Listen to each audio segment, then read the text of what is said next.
We are now live. Thank you. Good evening, everybody. I call to order the Public Works and Utilities Committee meeting. It is November 18th and it is 5:03. Again, I apologize for arriving a little bit late today. Could we get a roll call, please? Certainly, Madam Chair. Councillor Lee Garcia. Councillor Romero Worth.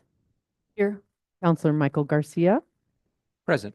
Councillor Castro. Presente. Chair Chavez. Here. You have a quorum, Madam Chair. Thank you. Next on the agenda is the approval of the agenda. Are there any changes from staff? No changes from staff, Madam Chair. Okay, can I get a motion from the committee? Move to approve. Second. I have a motion and I have a second. All those in favor signify by stating aye. Any opposed? See none, motion passes. Next is approval of the consent agenda, and I believe we had two items pulled. Was that F and G? Thank you, Madam Chair. Yes, no other changes from staff except for the items that have been removed for discussion. And that is item F, a bill approving the sale of city-owned buildings, et cetera. And item G, establishing the city's Santa Fe priorities for the legislative session. To approve as amended. Second. I have a motion and I have a second. Could I get a roll call vote, please? Certainly. Councillor Castro. Yes. Councillor Michael Garcia. Yes. Councillor Romero Worth. Yes. Councillor Lee Garcia. Yes. And Chair Chavez. Yes. Motion passes. Thank you very much. Next on the agenda is going to be presentations, I believe. Let me scroll up. Yes. So we have a presentation today, Guadalupe Streets Reconstruction Project Update. And we have Romela Glorioso Moss here to talk to us, our Complete Streets Capital Projects Manager. Welcome, Romela. Could you please put the... Could we get some IT assistance to help with the presentation, please? Thank you. There we go. Thank you, Madam Chair, members of the committee. I also wish to introduce my co-presenter here, Mr. Cody Killian. He's the project manager of Complete Streets. He manages all our construction projects, including pavement rehab. So today we will present to you an update of Guadalupe Street Reconstruction Project. This project, the boundaries or the project termini of this project is from Agua Fria to Paseo de Peralta. Guadalupe Street is one of our 25 projects that we are managing this year. And some people ask questions how this project came about. So in 2014, the Santa Fe MPO has requested the DOT or the FHWA to fund a road safety audit of Guadalupe Street.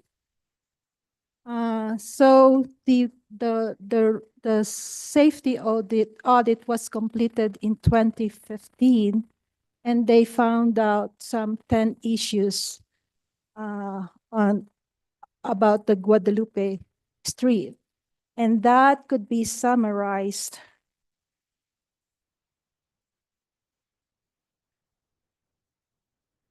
in this video. Not many people has seen this video, although this video was produced some 4 years ago, and only about 40 views, including our 10 views.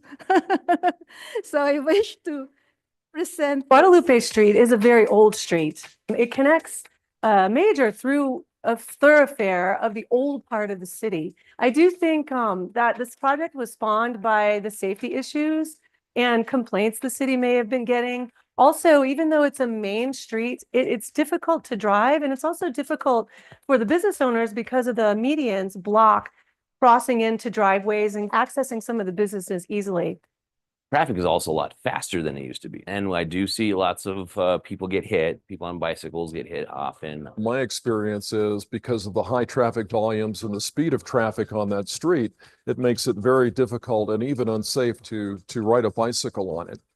Johnson and Guadalupe is incredibly dangerous because there's no turning, there's no light, there's no stop sign, there's no crosswalk, there's nothing. So people are basically trying to turn left, trying to turn right, can't see either direction, and running across the street. Paseo is awful for pedestrians and drivers. It's a big intersection. It's kind of on an angle, and San Francisco Street is kind of dangerous just because it's around a kind of a blind bend. And I think if it were a little easier to find parking around there, or again, if it were a little less of a hectic activity to try and find parking, do a U-turn, et cetera, people would be more likely to stop in that area. Due to the lack of parking in the area, we're not allowed to expand our businesses until we get some sort of more parking. So that would be helpful for all of us.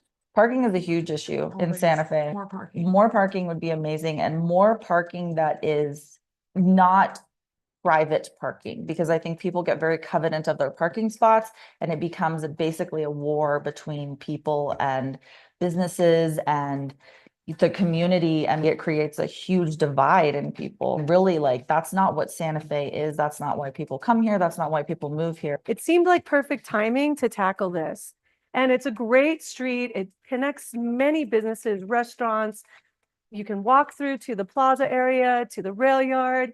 But walking the street is actually difficult. It's uneven, it's narrow, you're squishing beside poles that are right in the sidewalk. So to reevaluate what's going on here, I think was a brilliant timing and important for our community. And so it started and it's turned into something quite significant.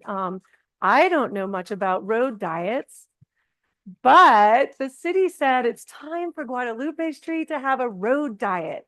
So a road diet is a reduction in vehicle travel lanes, principally for the benefit of other types of road users that are not in motor vehicles.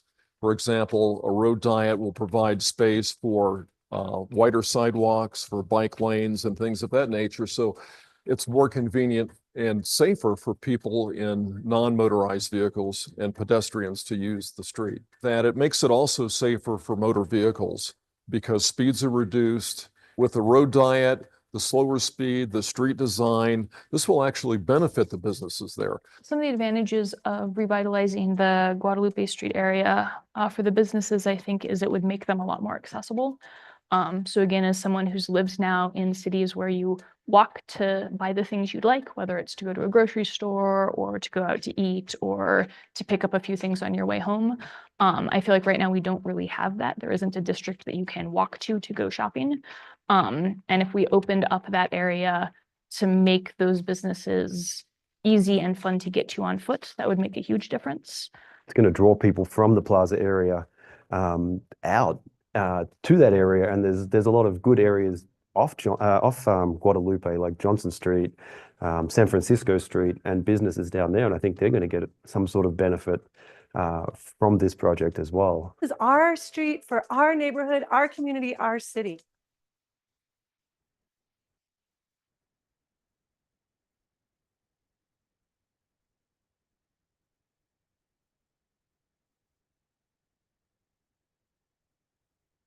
In a bid to shape the future of Wheat Ridge, city employees have unveiled an ambitious city plan project that will serve as the community's roadmap for the next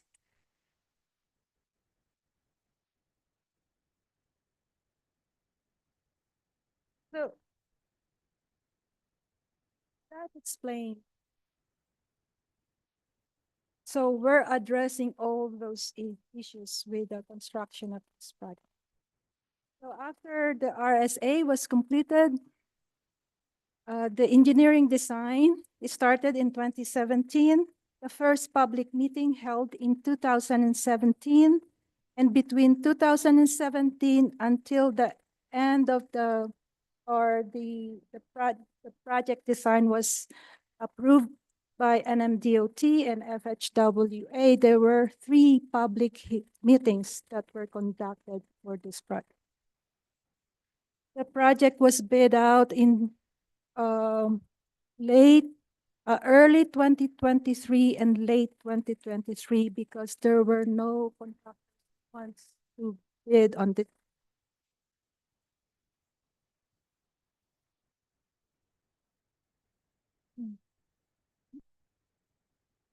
So, the project was awarded to GM Emulsion and the construction started in 2024.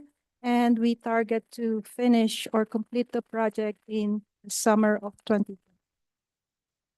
And this is 100% funded by HSIP or the Highway Safety Improvement Program, which is a federal program.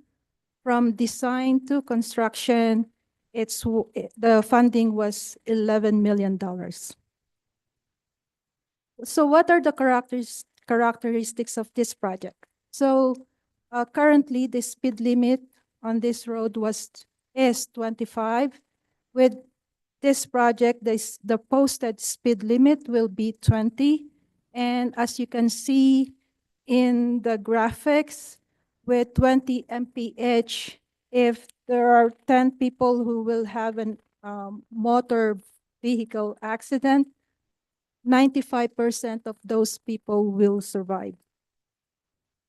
All the sidewalks are ADA compliant. Sidewalks are at least 6 feet wide. Curb ramps will be replaced, obstructions eliminated, and uneven surface eliminated. This is the first complete street project that Complete Streets is constructing. As you can see on the graphics, there's a median, there's a travel lane, there's a bike lane, there are curb and gutter and sidewalk. All the intersections will be improved, all 10 of them. And the median and the side streets will be landscaped. Street landscaping provides, it lowers the speeds of all the motorists and it calms the motorists as well. And so what are our accomplishments to date? Sidewalk on the west side would be completely finished within next week. New street lights on the west side installed, new storm drain pipes installed along with new drop inlets, new electric meters installed, new mast arms installed, started patching the asphalt along the entire section so they can start moving the traffic to the west side of the road to start work on the east side.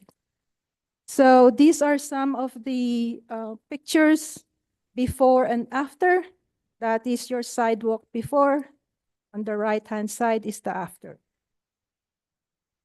Before, the storm drain drainage are corroded. We replace all those storm drain. The street lights are replaced. The electric meters are replaced. We will move all the mast arms to improve the geometry of the intersections. There will be ADA ramps added, and the traffic signals will be all ADA compliant. So we face some challenges. This construction project is not without challenges. The first challenge we had was we did not know that the storm drain pipes are corroded, and it was not included in the funding. But but NMDOT approved the changing of all storm drain pipes, and it's now funded. Another challenge that we faced was all the sidewalks had no foundation. So without foundation, it created 3 deep sinkholes on sidewalks. And that posing hazards to pedestrians. Now we filled it up with, there is now concrete foundation. We also encountered an acequia, and so the challenge was to move forward because we needed to have an archaeologist every day during construction to see if this acequia was historically significant.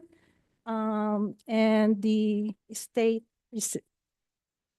historic preservation said or decided that it was not historically significant, so we were able to proceed with construction. We filled it up with a new storm drain. We kept running into existing utilities that needed to be relocated, replaced, or repaired, such as leaking gas main. Some road users find it difficult to navigate traffic controls or through construction site. Business owners are so dissatisfied due to loss of income or opportunity because it's taking a long time to finish the project. So what do we do to address those issues? We have a very active public engagement. As you saw the video, we started public engagement in 2015, 4 years ago. And then conducted 3 public meetings between 2017 to 2022. We negotiated with all business owners for right-of-way acquisitions. Before we started construction, we put up door hangers with all our contact information. We advertise in radio stations, 3 radio stations. The contractor, which is GM Emulsion, and Mr. Cody Killen work with all businesses. And last month, the Office of Economic Development and Office of Community Engagement puts up a full-page advertisement in Santa Fe Reporter saying Guadalupe Street is open for business, and they will do this for 1 month. Our partners, we mentioned before that GM Emulsion is our contractor, our construction engineer, and construction managers are Wilson. The funding came from Federal Highway Administration that is managed by NMDOT for public engagement, and we have the support of Santa Fe MPO and BPAC. And with that, we end our presentation and we stand for questions. Thank you. Thank you so much, Mel. Thank you for that presentation. Are there any questions from the committee? Madam Chair, if I could just add a little tiny bit, thank you so much. I just wanted to add, thank you so much to Ramella and Cody for managing this giant project, finally delivering this with 100% federal funding, even adapting to needs. One thing Ramella didn't mention is that this project started with the remediation of the bridge across the river there at Guadalupe. So Ramella had been managing both, and then the federal government asked her to put them together and then funded the whole thing, right? So that was a real accomplishment as well. And the other thing I wanted to say was, I believe the project continues to be right on schedule. No delays despite all of the challenges. So still targeting completion next summer. Thank you so much. It's really exciting. Ramella and Cody, thank you so much for your work. And it was very, very informative. So I appreciate that. Go ahead. And really quickly, thank you so much, because I know I have been bothering you both so much, as this is my district and those business owners are a little bit frustrated. So thank you for reaching out to them. I think that they feel seen and heard, and that's amazing. I am a little bit hesitant, and it's bittersweet because I'm excited that the timeline is being followed and we're going to get it done.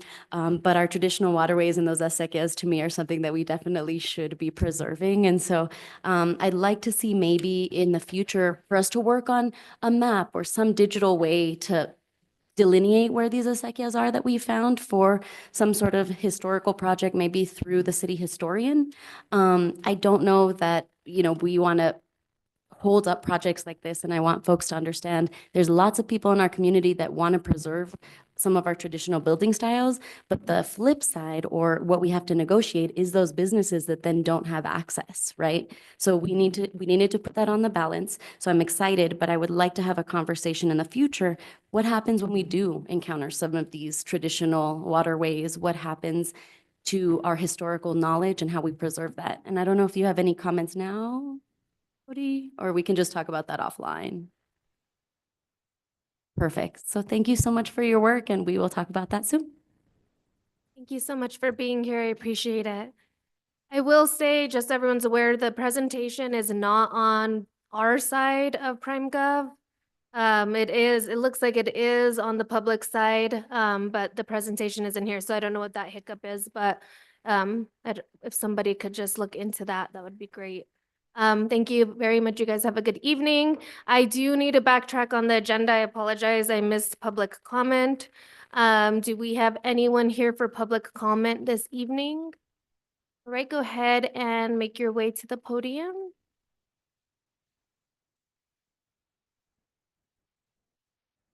Again, thank you, Ramela and Cody.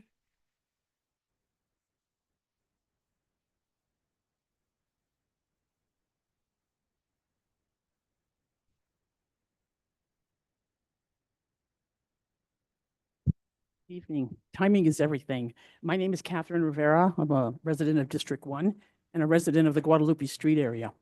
So I wanted to comment on the project. I was, in fact, a part of all of the early notification meetings, the early meetings about the design, and gave some input. And I remain very hopeful that the design inputs that we gave are actually, they stuck, and we'll see it in the final design. So we are excited. We generally, I'm not here speaking on anybody's behalf, but I'm just going to use the vernacular for the neighborhood. We're excited for these improvements. We've been waiting a long time, and we know that this project is going to be a long project. So it wasn't in anybody's mind that this would be over with in a few months.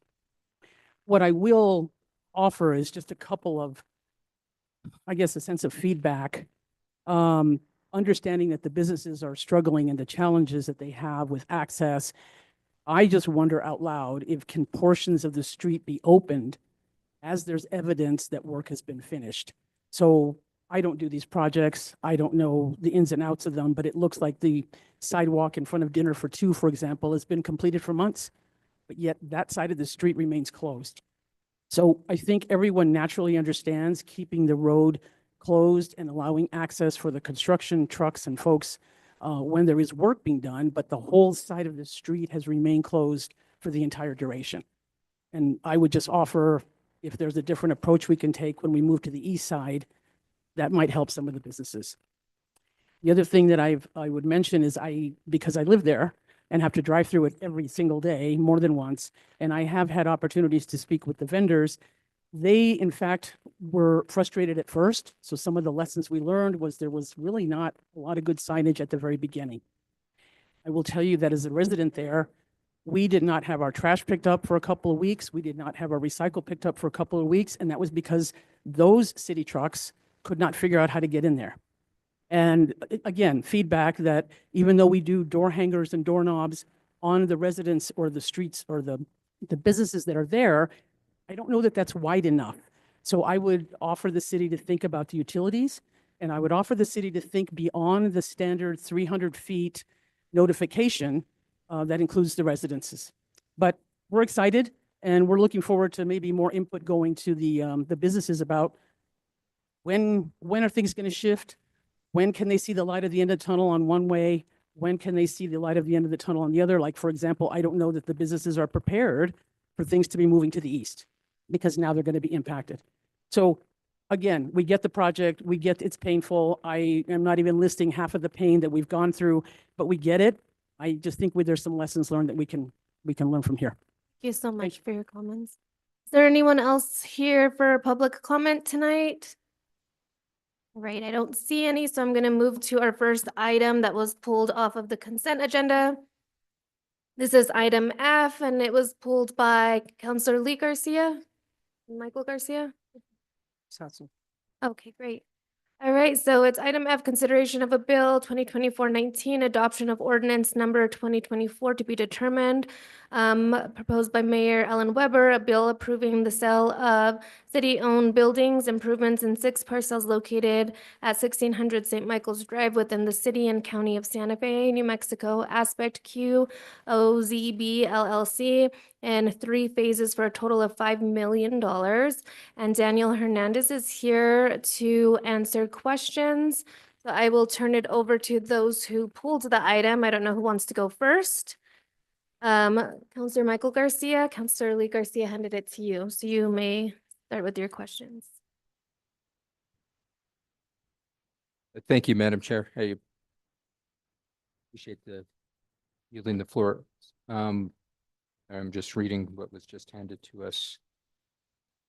Oh, this was given to us on Friday, right? Okay, thank you. Thank you, Mr. Hernandez.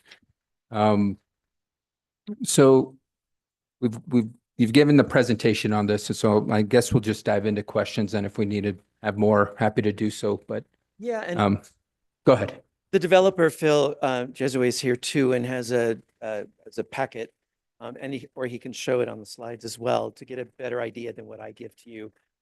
Most of my stuff that I'm giving to you is kind of the facts of the disposition agreement. Development agreement, he can kind of highlight more about what will get done. Okay. Agreement, if you're interested. No, and I think I got a question. It's probably pointed for Mr. Jesue. And so with that, I definitely appreciate Mr. Jesue wanting to invest in the city of Santa Fe. As we all know, the Midtown campus property is a gem of our city, and we are beginning to refine and polish this gem. And I know there are many, many, many folks who are excited about the development that is going to begin to start occurring there. And so I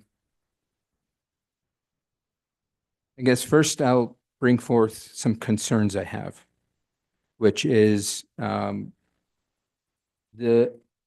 property value is estimated at $11.4 million. And we are proposing to sell it at $5 million. That's basically 43% of the appraised value. That's shocking to me. I know that there is a lease as part of this, but a majority of public benefits that are proposed that might be part of this. So I guess my first question is, why are we having a fire sale with this property? Well, we wouldn't consider it a fire sale. We procured an appraisal, and the developer procured an appraisal. So there's 2 appraisals that are battling each other with information that each party gave to them.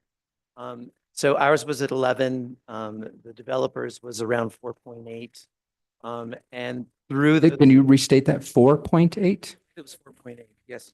Just for the public, because I mean, that's a huge discrepancy right there. Developer's appraisal by CBRE was 4.8 million. The city's appraisal by Hiphoff, Dry and Connolly was 11.4 million. Both Can I stop you there? What happens in that instance when there's such a huge discrepancy? Well, you wish that there would be a science behind it, but it's actually a lot of negotiations about what the developer is going to be doing, what the city's obligations are to make the sites available to them in a timely way, including the development of infrastructure and the parties that will be doing the infrastructure, the value of the land that might be just down the street where it's an infill parcel with access to public infrastructure tomorrow versus a wait period for when the city will be developing the infrastructure so that they can tap into it. So all these things affect financing, land values, negotiations. So we push on the side of what does the public get out of this and how much we value that. And also the information that we give to the appraisers. So the discrepancy is wide, which indicates to you it's not a science. It's more of a negotiation for the 2 parties to come together to make sure that we're both getting something out of the project. So let me ask you this: what do you feel the 11.4 valuation is fair? You feel that's a fair price that we were given by the folks that conducted the study? Yes, it's a fair question to ask.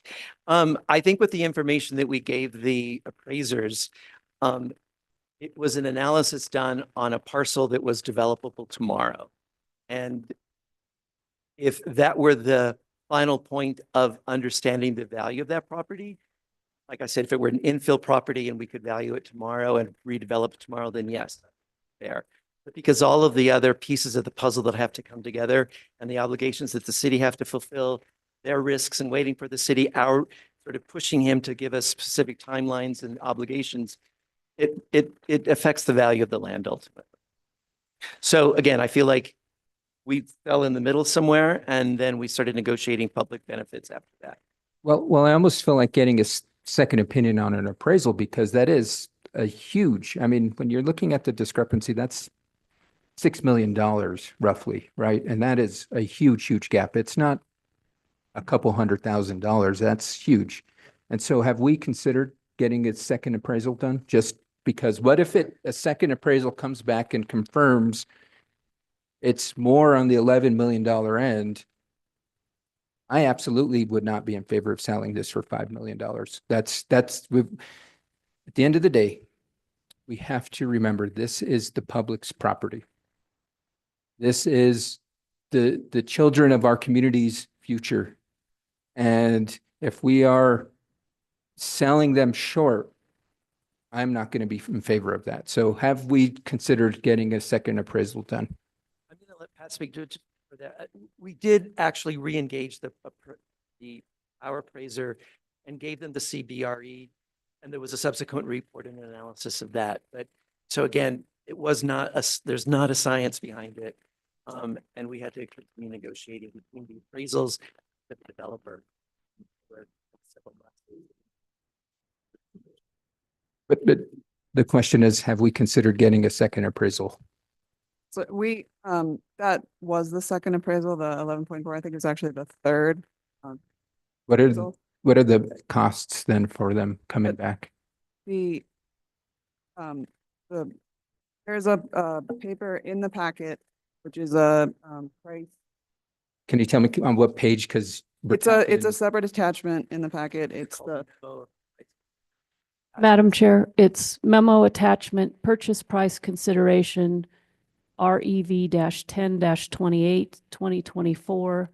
And I believe it's required by state law when you have two different appraisals that come back different. And so it explains why I think there's a piece here about the philosophy of the appraisals and then what they did or didn't consider. correct, yes. And then all of the other community benefits that are in the DDA, which do add up to that. And I'm sorry, I'm in the new software thing, the Civic Clerk, and I don't know how to tell you, I think it's it was pretty far down in the. Actually, on Civic Clerk, I believe it's 1, 2, 3, 4, 5 memos, 5 attachments down from F.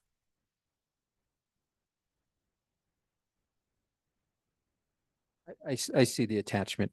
Yeah, it says the state statute also requires that if the sale price that is less than the appraised value, the governing body shall cause a must-have detailed written explanation of that difference to be prepared, which written explanation is hereby included in the legislative packet provided in connection with a public hearing of a review of the DDA. Right. And it also goes on to say that it must be in excess of the appraisal of one of them, which was 4.8. So it's a mere $200,000 over the lowest appraisal, which is laughable to me. So there are a lot of things in that price negotiation, which someone buying the land outright generally would not have to do. So that's part of why the price is different. There's a lot of things that are required of the developer that would not be required otherwise, because Midtown has so many constraints due to the master plan, due to the community development plan. And so that's part of the. but that's a price of doing business at Midtown, unfortunately for anybody, whether Right, but even that if was it's the not city an of Santa Fe. So I think we're gonna be in that same boat. So I think to, I'm sorry, I'm just going to, I don't know, I just want to make sure before we're making comments that we've all reviewed that cost, sorry, what's this? The memo attachment of the purchase agreement, because it isn't just easy to look at and understand at a glance. But if you look at it in detail and with time, I think it's pretty clear as to how negotiations turned out the way they have. I don't know, Counselor Garcia, if you want some time to glance at that and we could go to other questions perhaps? no, I did, because when you look at, some of the costs here, for example, income commitment for studio production, $3 million. Can you explain to me what that, explain to the public what that means when that cost is being taken into consideration and ultimately lowering the sale price by $3 million? What is the benefit the public is going to get? When is it again? I'm sorry. Madam Income- Chair, I need Mr. Hernandez to speak into the mic so everybody can hear him. You've got to Yeah, be right sorry. there, otherwise Okay. nobody can hear you. So it's the income commitment for studio production, direct New Mexico expenditures, 150 million. It says based on the formula and previous LEDA deals equals 1 million for every 50 million in production spent. And then it says it identifies $3 million as the cost. Yeah, so we wanted to make sure that the after selling and transferring the control of the site over to the developer had some obligations for investing in the property. So again, there have been discussions in previous hearings with council, like to put the property on the auction block, which would have been a very different scenario about the way that the land value would have occurred. But as our assistant city councilor attorney has described, the master plan, the community development plan put certain requirements on the developer. Those directly affect land valuation and our ability to negotiate the land value. That's one. The second one is, like I said earlier, this is not an infill parcel that's sitting on the middle of Cerrillos. It's a island parcel that does not have all of the infrastructure, amenities, and development opportunities that an infill site typically does. Again, affecting land value and our negotiations with the developer. So what we imposed onto the developer was a requirement for a certain level of investment that they would put into Midtown to ensure that it was continuing to function as a film studio.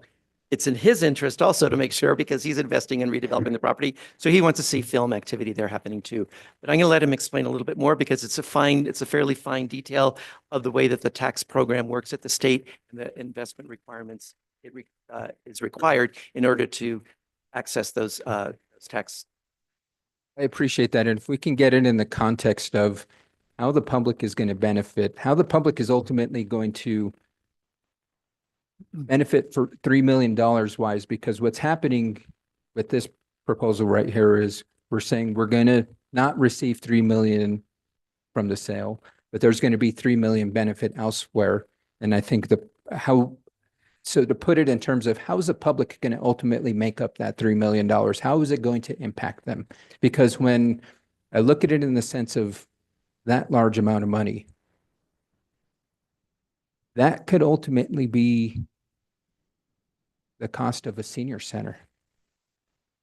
$3 million could help to develop a senior center. If we were to say we want full price, we can take that 3 million and develop a senior center. So how is that 3 million going to ultimately benefit the public?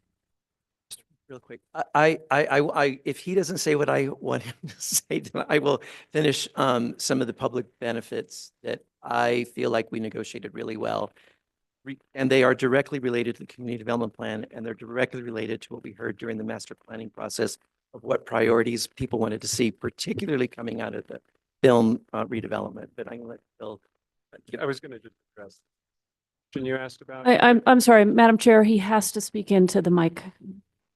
Beg your pardon. I'm so sorry. Yeah. I just wanted to address the specific question about that line item, because we had many months of negotiations about that. I was asked by city staff to actually make a financial commitment to economic development. And in Albuquerque in the state of New Mexico now, there's certain LEDA grants that people get for bringing production activity here because it creates a huge number of jobs. And generally that has to do with how many dollars of economic activity people are bringing from outside of the state into the state spent on New Mexico production. This would never not be something that would normally be part of buying a piece of real estate. It's above and beyond. So we actually have made a commitment over 15 years, bring $150 million worth of production here. It's also something that I don't control myself. So if I were a film production company, I had the decision to make for bring production here, it would be different. Our interests are already perfectly aligned. I'm going to kill myself to bring as much production activity as I can because it is part and parcel of the success of the project that we're doing. It's also part and parcel of the biggest thing that the city of Santa Fe and the state of New Mexico is buying into, and that is the last production we had, which was The Lost Bus last year, had 1,000 jobs that were between Santa Fe and Albuquerque. The production that we had before that, which was Outer Range, had almost 880 jobs between the two.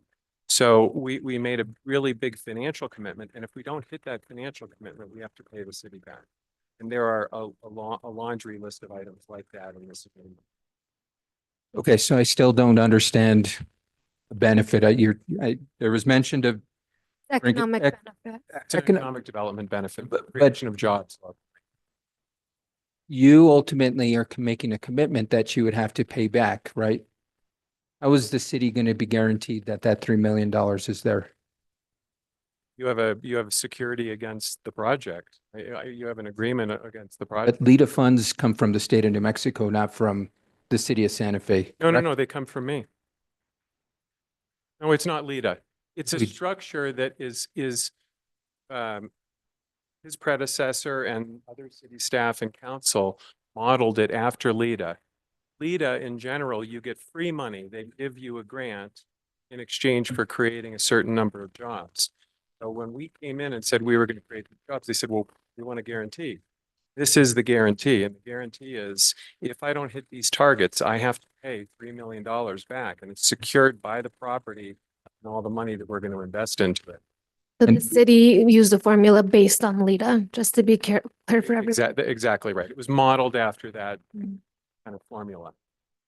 Okay, and so when is the time period that it would have to be, these So benchmarks would have to be met? There's two. There's a short term, which is a 5-year, and then there's a longer term, which is a 15-year. 5-year is like a smell test to make sure that we're headed in the right direction, and the 15-year is the overall sunset. Okay. Okay, and then is there a part of that guarantee that a certain percentage of those jobs are locally recruited? Because I know, especially in the film industry, unfortunately, lots of talent comes into New Mexico to help make movies, especially when it comes to big production. Is there in the agreement a percentage that has to be so much are local? So we're contractually obligated. Anybody who does business. Madam Chair, I'm getting reports that they cannot hear him on Zoom. You actually have to have the mic like this so that you can be heard. I'm sorry. It's just our system. I'm sorry to harass you. That's okay. I'll go closer. So we are contractually obligated in the DDA to anybody who's a third party. First of all, we as a production company and as the owner are obligated to do all of our hiring locally. Any third party that comes to us to do business, whether it's a plumber or a contractor or a movie studio, also is obligated to advertise locally and recruit locally.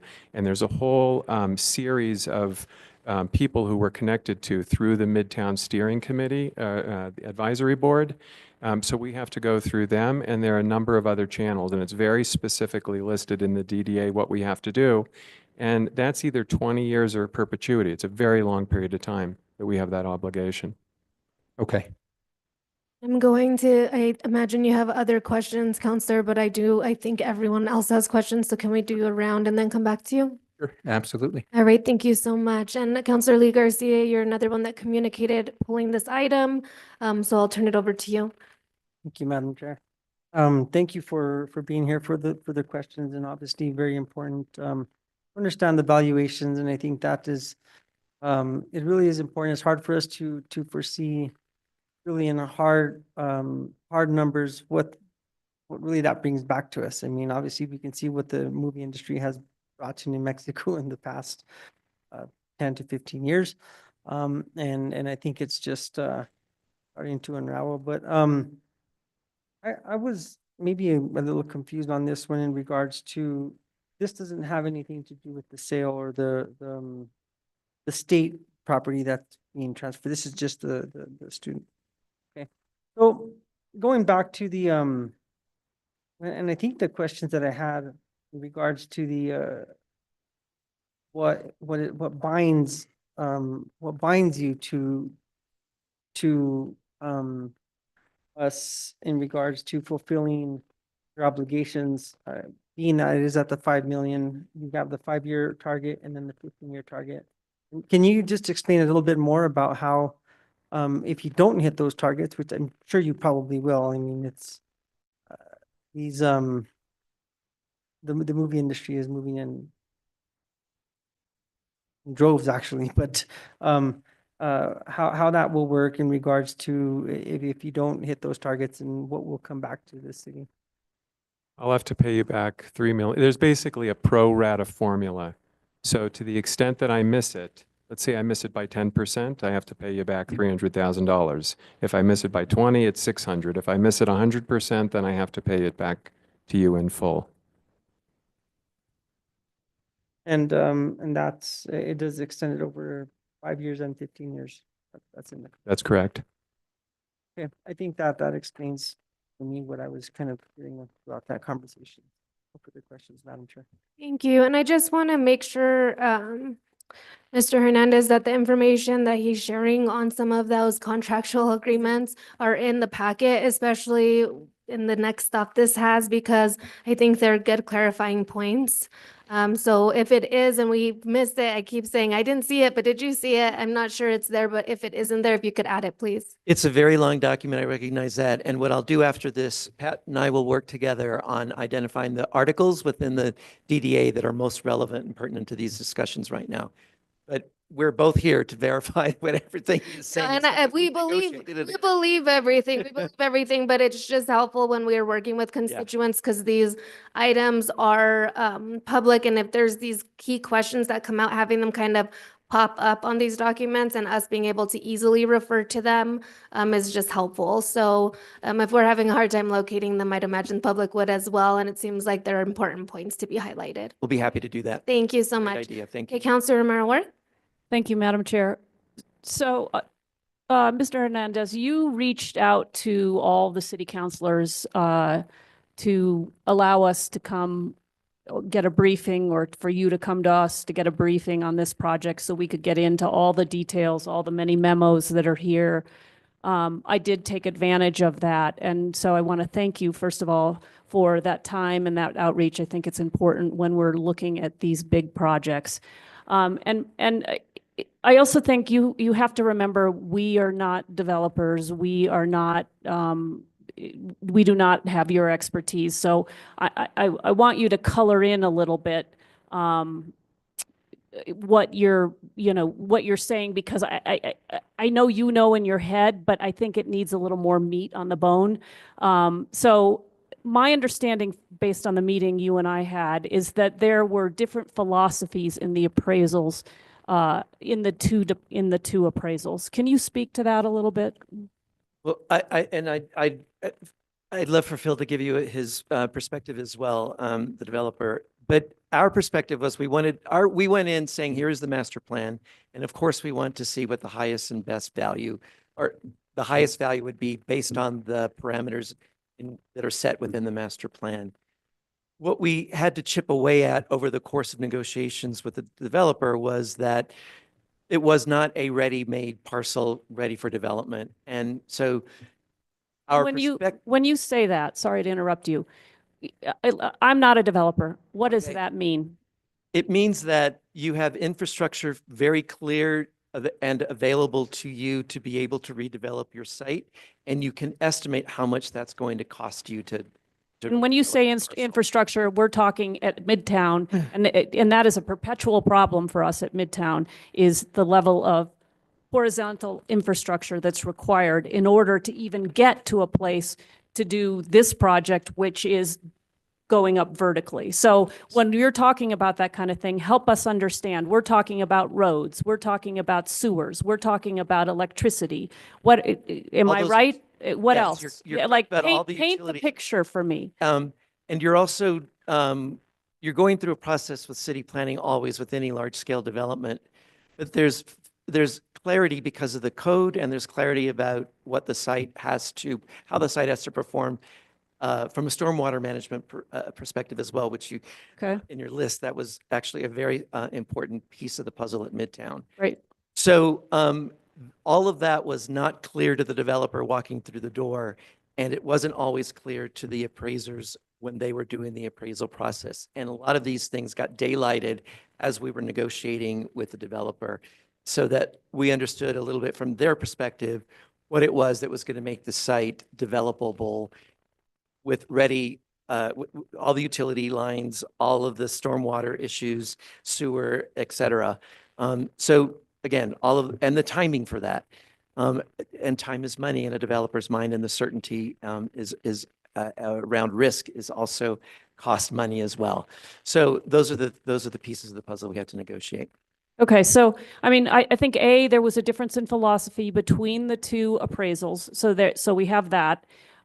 Then what's happening now is through the negotiations, what you all have been figuring out is, all right, here's what we think, but we've figured out what we think the land is worth, or given the state of it, and then there is a difference still. And so what we're asking of the developers to do things traditionally a developer would not do because of the master plan and because of the community development plan, where we are asking people who come to Midtown to have community, to do things that are extraordinary, really, to provide community benefits. And that is what's going to make up the difference between these two appraisals. And there's a lot of detail, as the chair suggested, that I think we review. There's a lot of documents here.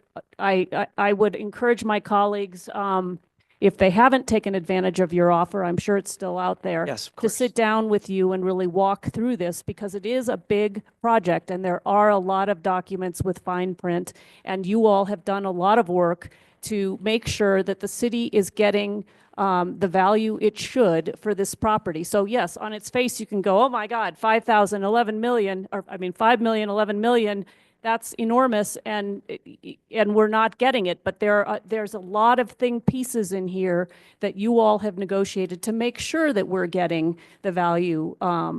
So I think there are a number of things at work here, and I ask you really to just paint the picture for us about, and I think Councilor Garcia was asking this question, what are the kinds of things we're getting back? So we're getting back economic development. We're getting back what else? We're getting back, actually, we're getting back a tremendous amount of projected GRT. So through this development, we're not only redeveloping the Garson Studios, which did a lot for us since the university closed in 2018, as far as income on an annual basis, but we're expanding the possibilities at Midtown so that the GRT is also going to expand as well as the jobs that we just heard about, the number of jobs. So all of these are part of the calculation, the negotiation that we want to see move forward. Again, but it's a development project, so we had to look at a lot at the capital cost of developing the property to expand in order for us to capture all those external benefits that we're going to see over the next 20, 30, 40, 50 years. And so both parties are negotiating those things back and forth. I don't know, Phil, if you have anything else to add to that. There's some other specific items that are like some very basic things, like there's no electricity that comes into the southern end of the campus, no public electricity. Right now it comes through the campus itself, through underground lines that link all of the buildings. So in your home, you go into the street to get electrical service. You can't do that on the campus because there's no public electrical service there. So the electrical service needs to get to the campus, and getting it to the campus means they have to upgrade their substation. And I need the electricity there now. And the city's not prepared to bring it there now. So I'm paying almost $600,000 to bring PNM across Siringo Road. We're negotiating with the state to get permission to bring it up Alumni Drive. And then in addition to that, all of these buildings, none of them are connected to the public utilities. So we have to disconnect them from the campus. We have to throw away all of the transformers, which are incredibly expensive pieces of equipment, buy new switches and switching stations, and then bring this all underground to all of those buildings and reconnect them so that there's new electrical service. The price tag for that, for me, is about $1.5 million. 600,000, it's $400,000 for each of these buildings to disconnect and reconnect them. So there's enormous things like this that you would never have in a normal project that I would never pay, but this was part of the negotiation. And to be honest with you, my perspective is the $11 million was never a real number. They basically valued these buildings, which could never be an office building ever because they're big, fat buildings with no views, as Class A office buildings. And it could never be a Class A office building in this location for decades, or, you know, as long as it takes to redo them. So it was a very conceptualized appraisal meant to maximize the value to an astronomical number that is really not realistic. And that's what I've been negotiating within that guideline for the last 2 years. My number, which is from CB Richard Ellis, which is the most respected appraisal firm in the country, they all have MIA and professional standards, had a much more realistic $4.8 million appraisal. I didn't go to them and tell them to make that. They'd get sued and fired and have criminal charges if they lie like that. So, you know, I think that what happens is if you ask somebody to appraise something, all the assumptions that go into their appraisal can make the appraisal 0 or can make the appraisal 100. And all of these assumptions that we're talking about did not go into this. All of the restrictions that I have for job creation, for I have a laundry list of things in the presentation. It's a lot of stuff that we wouldn't normally do in a market transaction, and that the appraiser was not given. The appraiser just said, you know, Class A office building out of this is worth this much money. Okay, and I know I'm going to wrap up right here. I think when you go to the next committee, I think it would be important for you to do the presentation because I think this is an exciting opportunity for the city. And I think some of that baseline foundational information is important for some of these questions that we have to ask in doing the due diligence. The only other thing I would just like you all to speak to is the housing that is part of this project. I think it's exciting because it demonstrates for us, in my meeting with Mr. Hernandez last week, that this is housing that we were not anticipating. So we have set kind of a floor for what we want to see in terms of housing at Midtown, and this is actually above the floor that it will take us above the floor that we have outlined for this area. And so I want to commend you for making that a part of this proposal. And I think it's exciting for the city to see that, you know, what we're saying is actually coming to fruition. We were saying this was not this was not anticipated. So this is an add, as I understand it. And Mr. Hernandez, if you could just confirm that my understanding on that is correct. And that is where I'll end, Madam Chair. That is correct. We had calculated an estimate of the number of housing units that would be at the site. And it was not, we did not consider this site as a potential residential site. And so we've allowed for the developer to build anywhere between 99 and 150 units. And once he starts designing, we'll get an exact number of what that is. And that'll be above the 1,200 that we estimated in the master plan. And I think that would be something to add in the community benefit column, right? I mean, Absolutely does, because he's complying with the inclusionary affordable housing program as well in the development. Thank you, Councilor Marworth and Councilor Castro. Thank you so much. I think a lot of my colleagues have asked the questions that I had, so I appreciate that. And I also got a ton of your time, Director, so I appreciate that. One of my questions was about this affordable housing because there wasn't an actual dollar sign associated with it. I wasn't sure if it was going to be part of the studio. So knowing that above the studio, we're going to have affordable housing, and I would like to talk more about the commitment of what that affordability looks like and what the accessibility of those units are. But that's a great benefit, and that's very exciting. I think I would like a little bit more clarification between the purchase and lease and what that means. Are we getting an additional sort of income for that, say, $30,000 a year for 10 years? Is that my understanding? That's correct. So that comes in over a period of time at the closing or the completion of each phase. Or I'm sorry, that would be the termination. If we wanted to terminate it at the end of each phase or at the end of 10 years. So yes, it's 30,000 per year for a 10-year period. So that's $300,000. Perfect. Thank you so much for that clarification. I also am very interested in us investing in local folks and building those skill sets. So thank you so much for making sure that a priority is that we hire and use local workforce. My other concern was that 15% of the total value around obligation to act and contractual risk. Can you tell me a little bit more about that risk and what you're sort of putting yourself, what position you're putting yourself in if you were to buy this property? Yeah, so I mean, we're basically buying the property before Midtown is baked. If you've been to Midtown now, it doesn't look like a place that's habitable or that a business person would want to go. I'm so sorry, but people do live there currently. That makes me really uncomfortable for you to say. No. What I'm saying is, the buildings that we're purchasing have not been maintained for a very long time. And many or most of the buildings on the campus have not been maintained for a long time. So it's not like buying in a normal neighborhood in the city where the streets are there, they're fully occupied, streets are taken care of, yards are taken care of. We're essentially purchasing buildings that have 8 or 10 years of deferred maintenance, and we're going to be putting this all together and trying to create a business as the first movers in that area.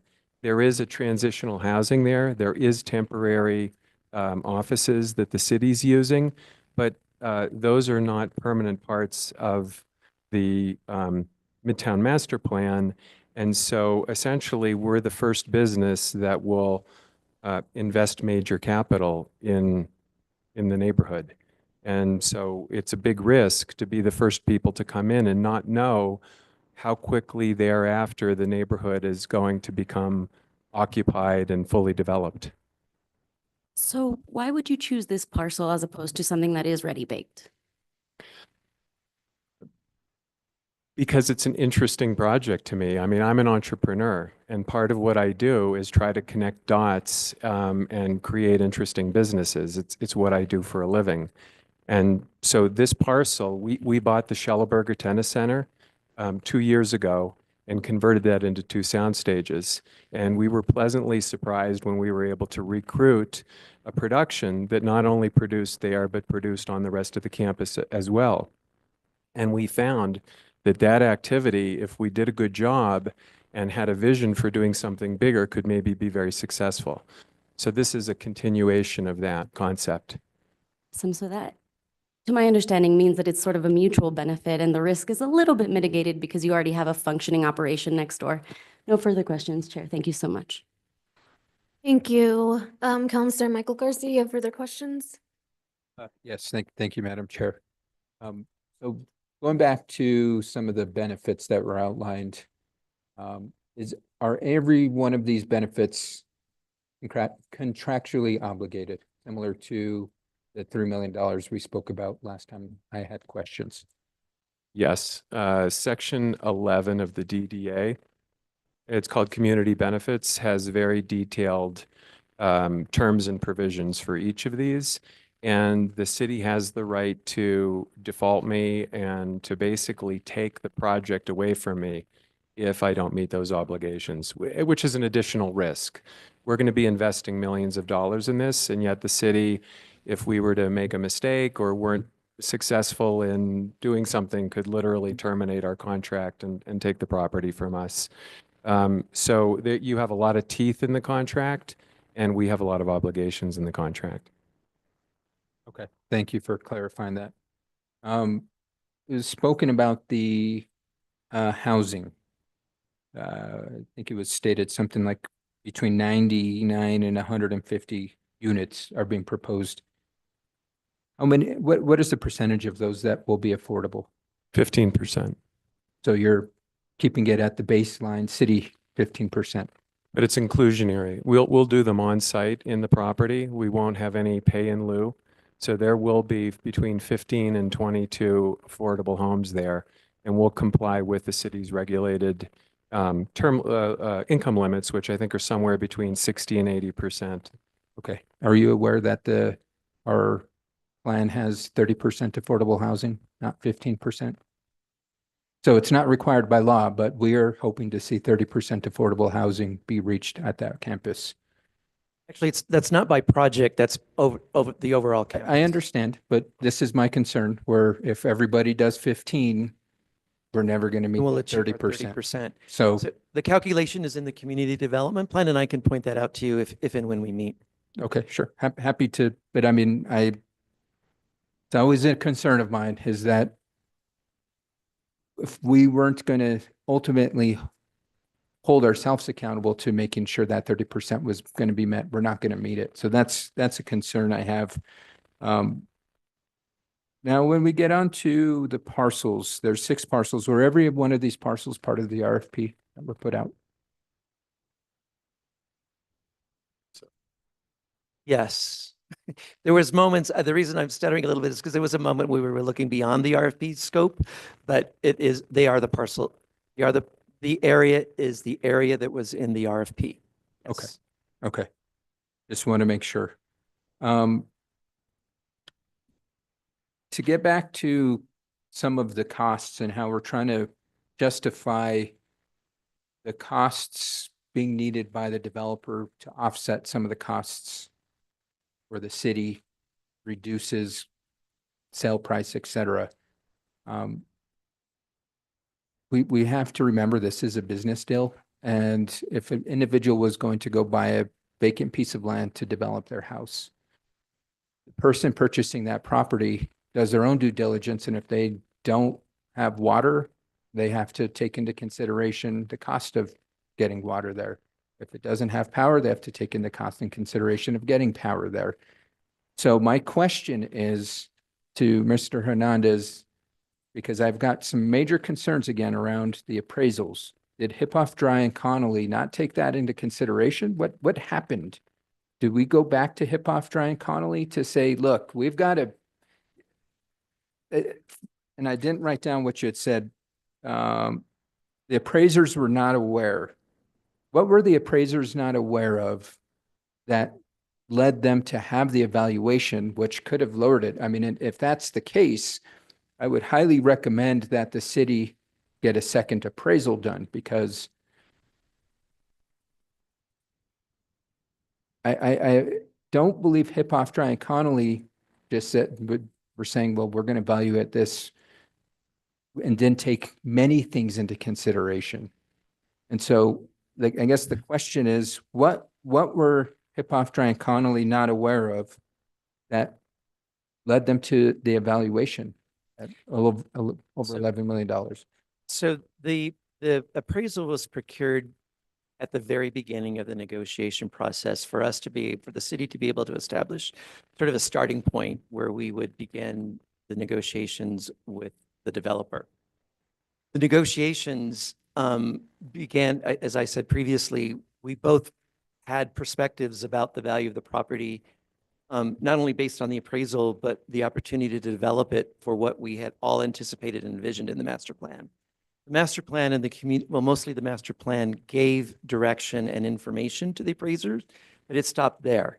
We had not negotiated all the terms that are currently before you in the DDA when we had procured Hiphoff. So they were not involved in any of those early negotiations. We wanted a starting point. Was it 20? Was it 5? Was it 7? And we wanted a starting point based on, if this were a developable site, and here's the master plan and what you can build on these parcels and the allowable uses, what is an estimated value, estimated appraised value for that? So that's where we started. But again, the information that was not available to us is what we negotiated in the DDA And that's how the price then landed at 5 million. And the other terms around the lease for the 300,000.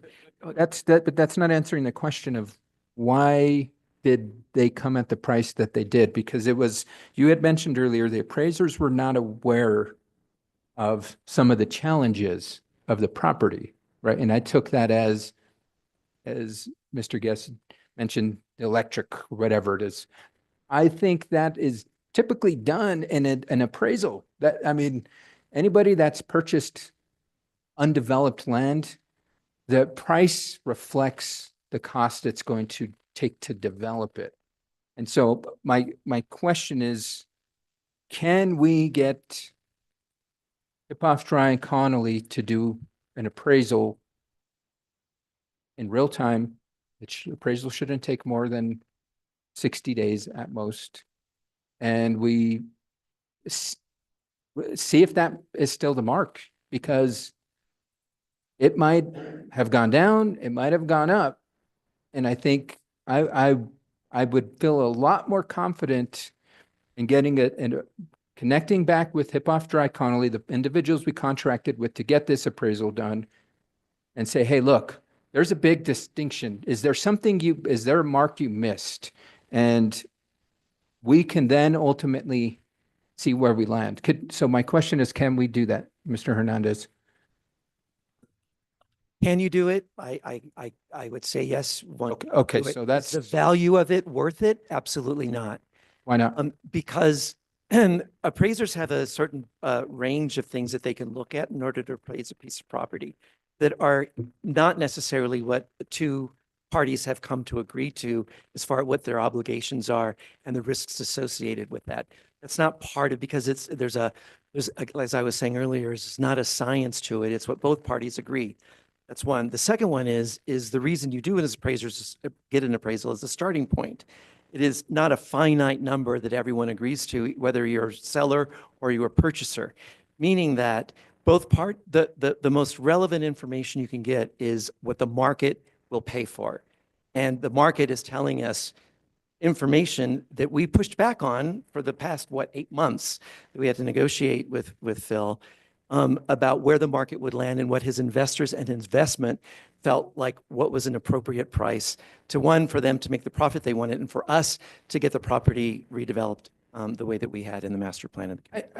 And I definitely understand that, but to have I can see, again, if we were maybe even $2 million apart, but to have a $6 million spread, that's a big difference, huge gap in price. And no disrespect to the potential purchaser, but just like any one of us, we would want to get the best price possible. And so I guess the question is, can we go back? Yes, I would want, so the question was, yes, we can get a second appraisal. So I would like for us to get a second appraisal done by Hip-Hofstra Connolly, just to ensure that the information they provided us was accurate. Second question, and then I'll yield the floor, Madam Chair. Can we negotiate that $5 million mark? And we go back as a governing body and say, thank you for that offer, but we're gonna counter your $5 million offer with X amount. Can we do that? So I think that what we could do is not vote for this that is in front of us right now, and then that would lead them back to negotiation, if that's what we want to do. Right now, we wouldn't have a conversation and doing all that. We have this in front of us. We're either going to vote for or against it as it moves through the process. And if it does not make the vote, then we would have to go back to negotiation or do RFP or go through a process outside of that, correct? I think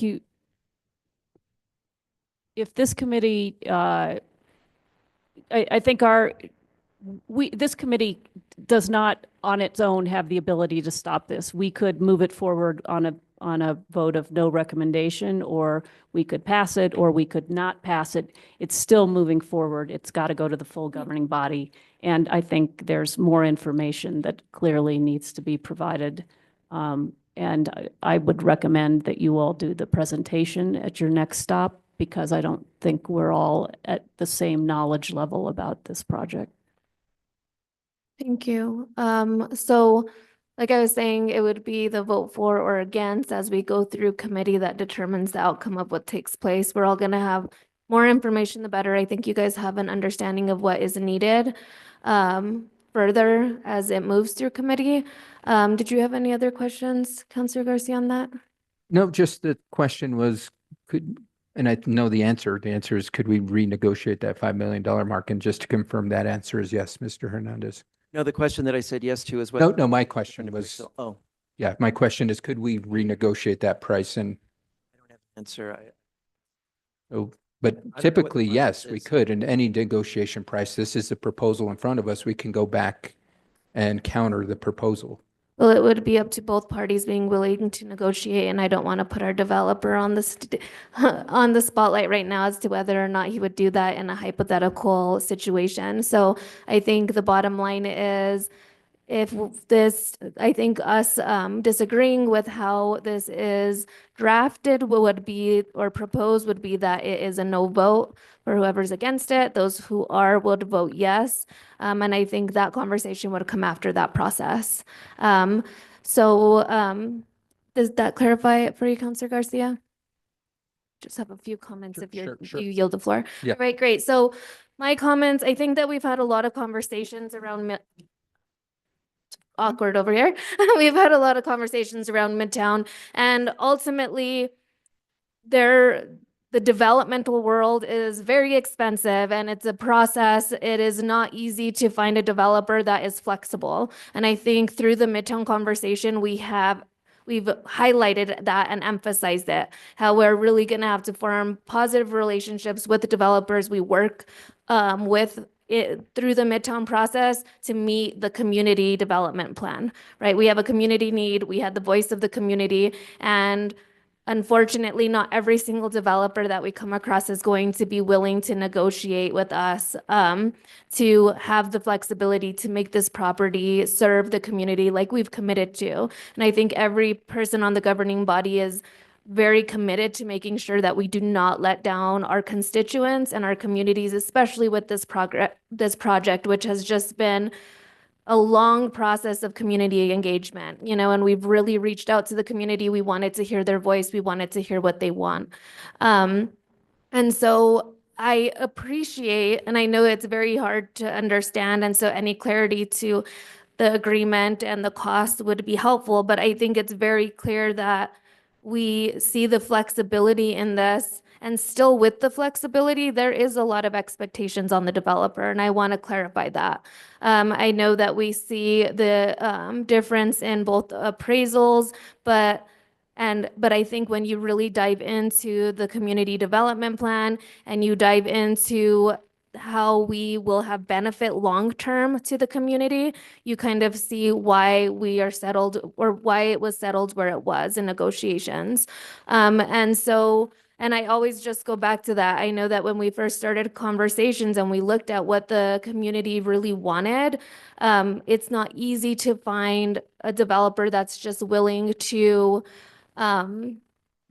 change their process in developing and honestly take a loss in certain things, because that's just what it happens when we try to meet certain need, and it's not completely money driven, right? We want it to be community driven.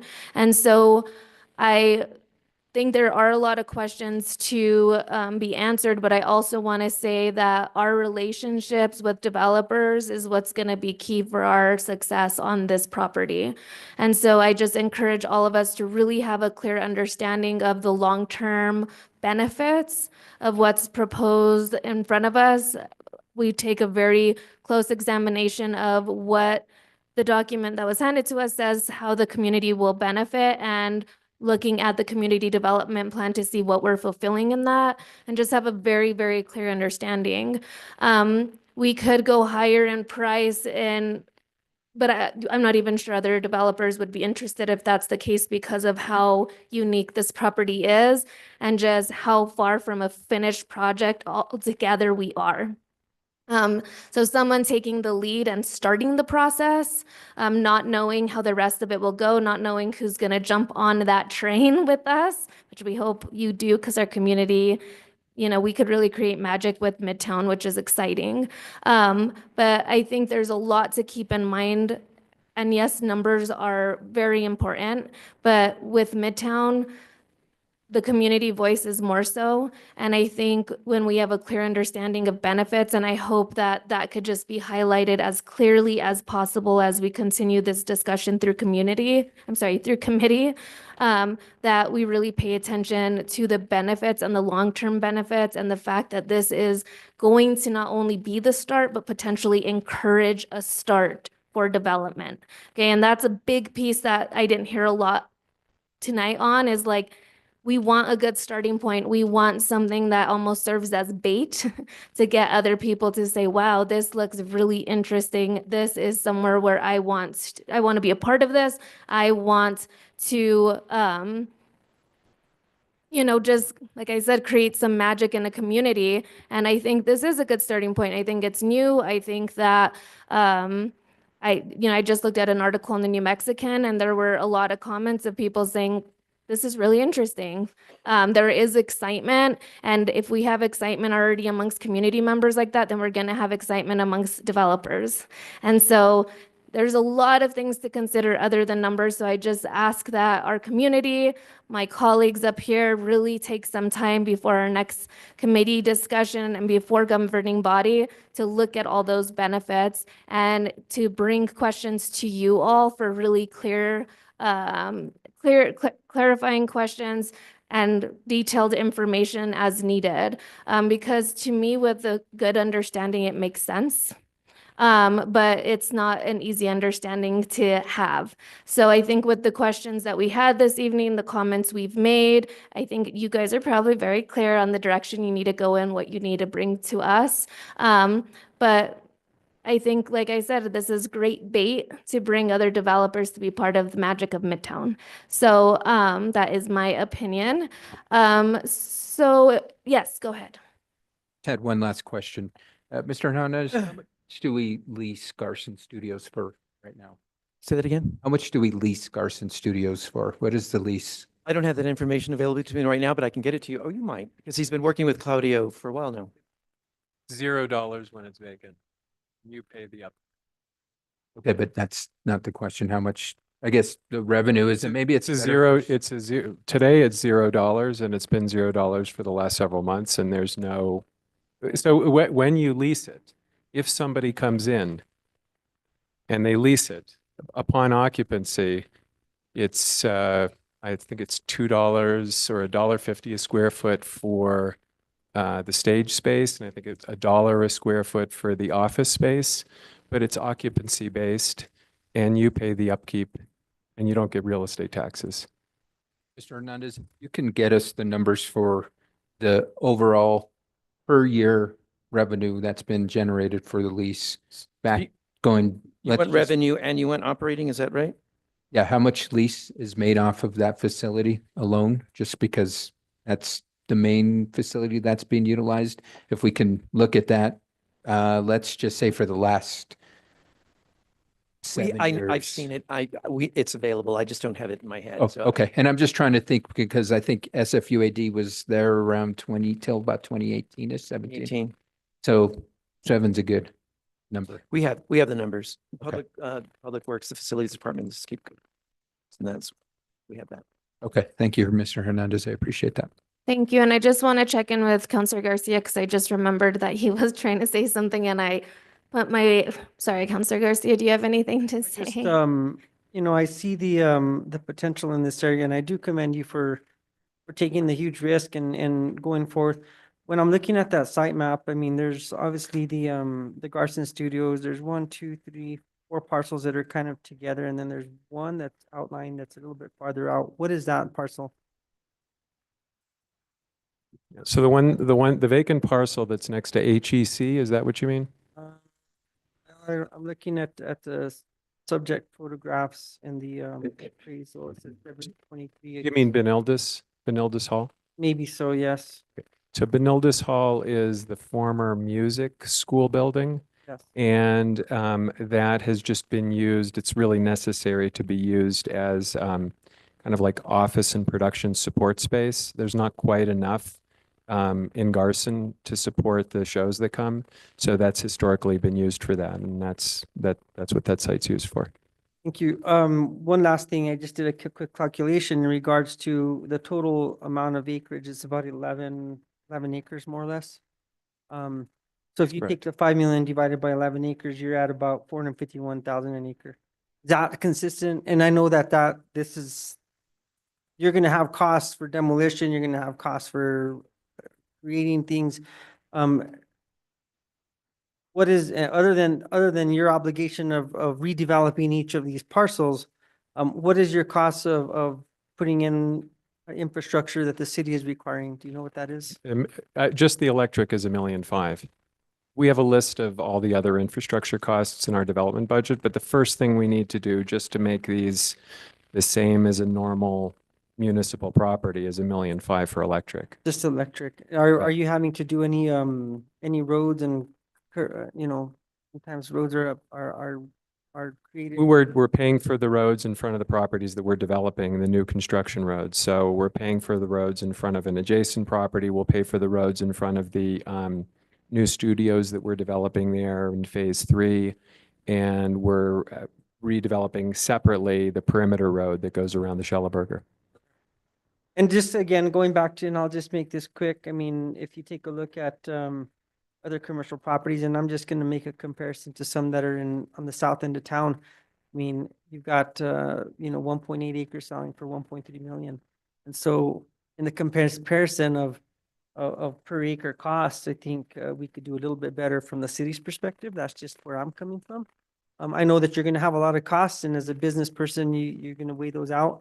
And I think that I do like the potential. Is the potential just has a lot of what ifs. We don't know until it happens, and economic development surely does bring back to our communities not only jobs but taxes and you name it. It just does come back. It's really hard to put a finger on that. And this being some pristine property in the center of our city, I think we could do a little bit better. Just comment. Councilor Merrill-Worth? Are we ready for a motion? I was going to ask for a motion. Is there a motion? Move to approve? Second. I have a motion and a second. Could I get a roll call vote, please? Certainly, Madam Chair. Councillor Castro, Yes, and I would like to explain my vote. Councillor Michael Garcia, Abstain. Councillor Romero Worth, Yes. Councillor Lee Garcia. No. And Chair Chavez. Yes, Motion passes, Madam Chair. thank you. Councilor Castro?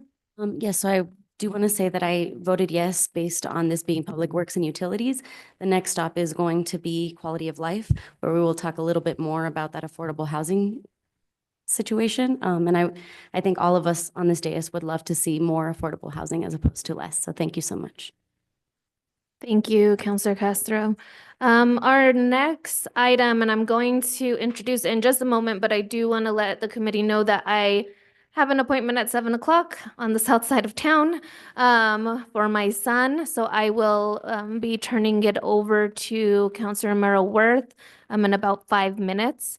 But let's move on to item G, which is consideration of a resolution number 2024-2 be determined, a resolution establishing the city of Santa Fe's priorities for consideration by the New Mexico State Legislature during the 57th Legislature, State of New Mexico, first session 2025. This is sponsored by Mayor Ellen Weber, and we have Director Regina Wheeler here to answer questions. And this was pulled by Councillor Michael Garcia, and I believe Councillor Lee Garcia said he also had questions. All right, so let's let Councilor Lee Garcia go first this time. Thank you, Madam Chair. So in regards to the, I think I raised this question almost the last couple of years that this has come through, and I know this is something that's put forth by the mayor. And, you know, in the initials, first paragraphs on page 1, line 24, it says adopting the city's infrastructure capital improvements plan for 2026-30-30. Why is it 13 pages long of things that are, for the most part, have nothing to do with our ICIP or our capital improvements? Just Thank you so Start much off for there. the question. Thank you so much for the question, Councillor Lee Garcia, Madam Chair.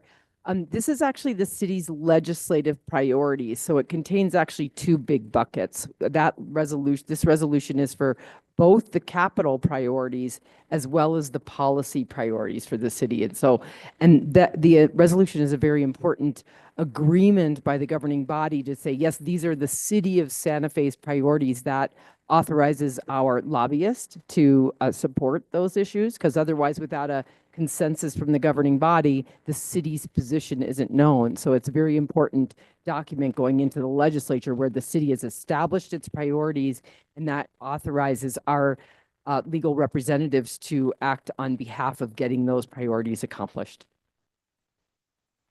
Thank you, Director. And you know, I think there obviously are a lot of things in here that I agree with, and there's some that I'm like, well, there's other things that I do not agree with. It's just one big document, and I get it. I mean, we have the opportunity to bring forth amendments and make some changes and so on and so forth, which I might before this is all said and done.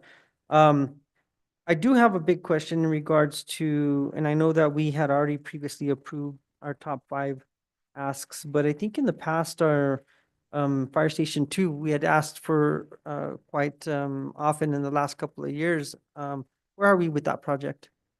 Thank you so much, Councillor Garcia and Madam Chair. Where we are with the project is that we have about $4 million in hand to take the next step as we choose on that project. It's already been appropriated by the state legislature. So that's a fundamental strategy of our whole ICIP request that we submitted, and especially our top 5. We, of course, we have many priorities, and, certainly I think the top 5 here embody a bunch of really important priorities. But we also looked at which projects are funded to be able to take their next step. So the next step on the fire station is to update the design, which is over 4 years old, and to invest in the infrastructure because it's pretty much a greenfield site. Remember, that's that leased site that's out there off of 599. So there's nothing there now. It needs utilities, it needs roads, it needs access. And so the recommendation for the next phase of that project is to update the design, change it a little bit. The fire station has changed, the fire department has changed a little bit. And then also invest in the infrastructure. And we have the money on hand to do that when we're ready to move forward. Yes, my understanding on that project is that it was even a couple of years ago was shovel ready to go. That was the indication, but I think the longer that we wait on some of these things, obviously costs will increase. On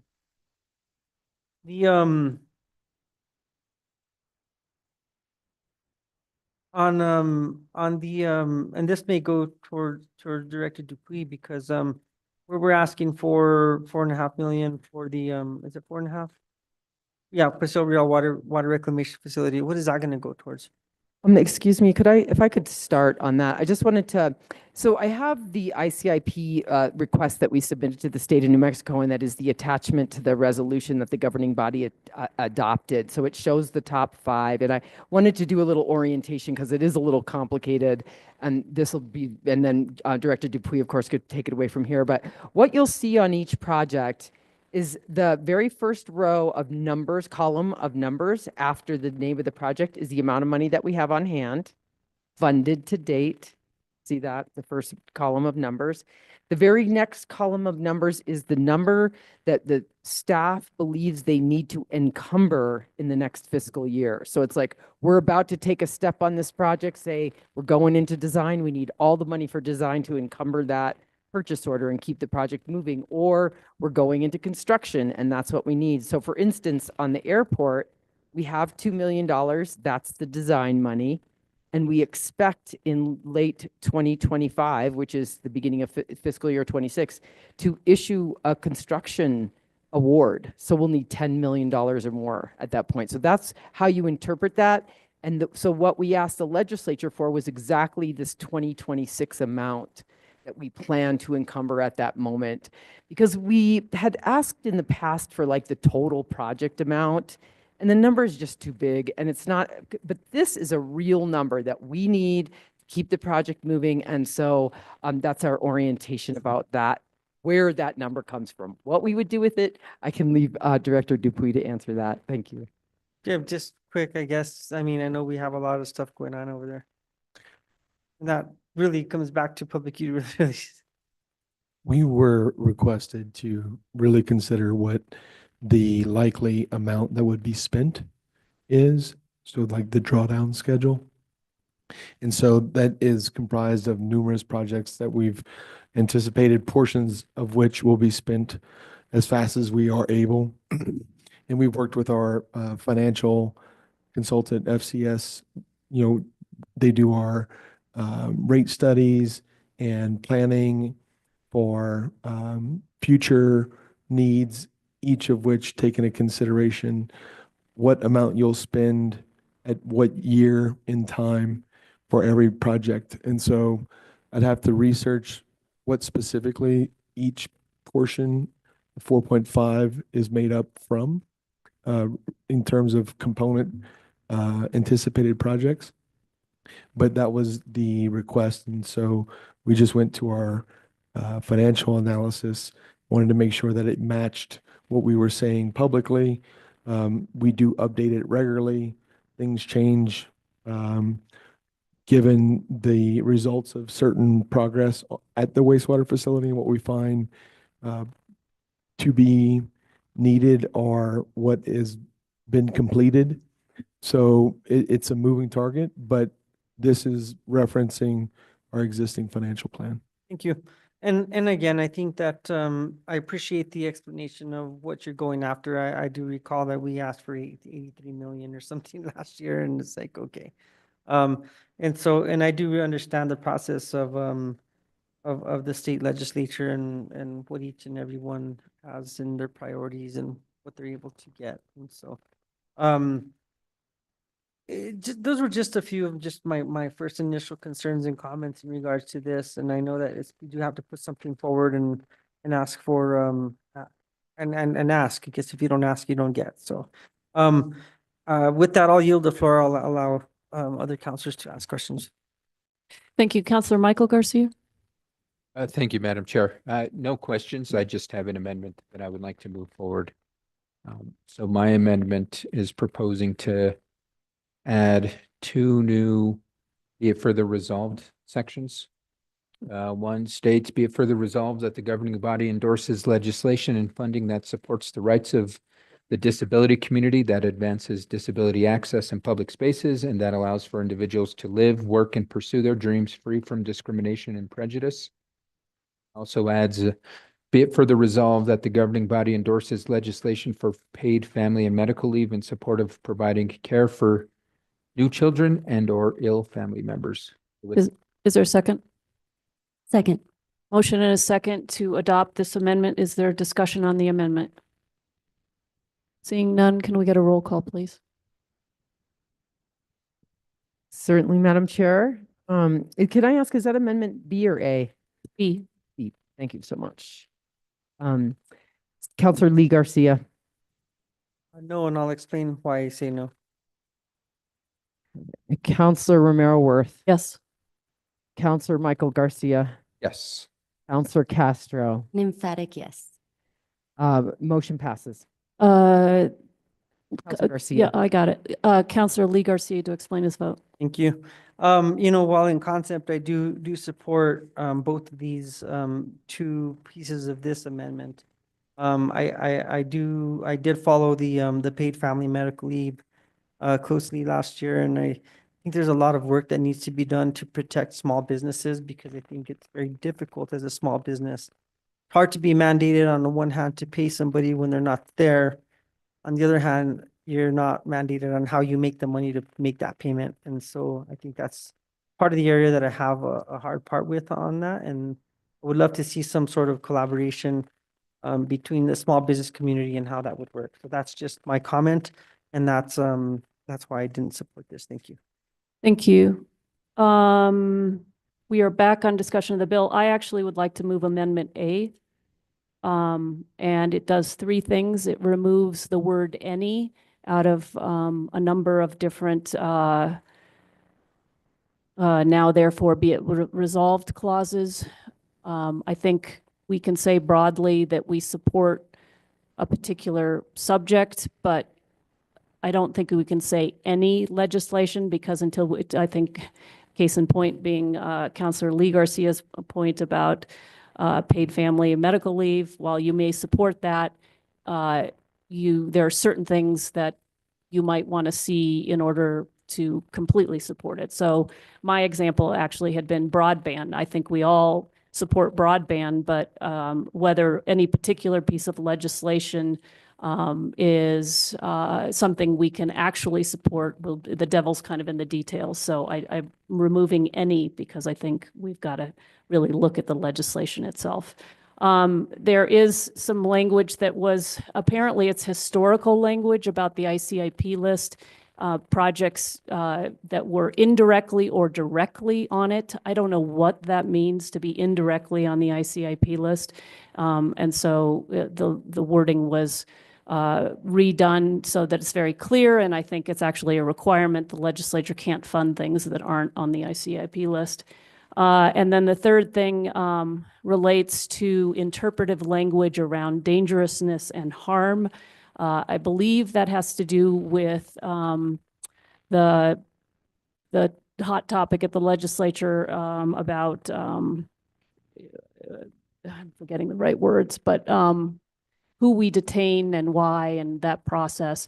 And I guess I just from a substantive point, I don't know enough about it to know whether that language is something I can support or not. We don't have an underlying resolution that we've passed. We haven't had any hearings. We don't have anybody to explain what it is or what it isn't. And I don't know enough about the problem. I think to know whether this would solve it, and also interpretive language, I don't know what that means.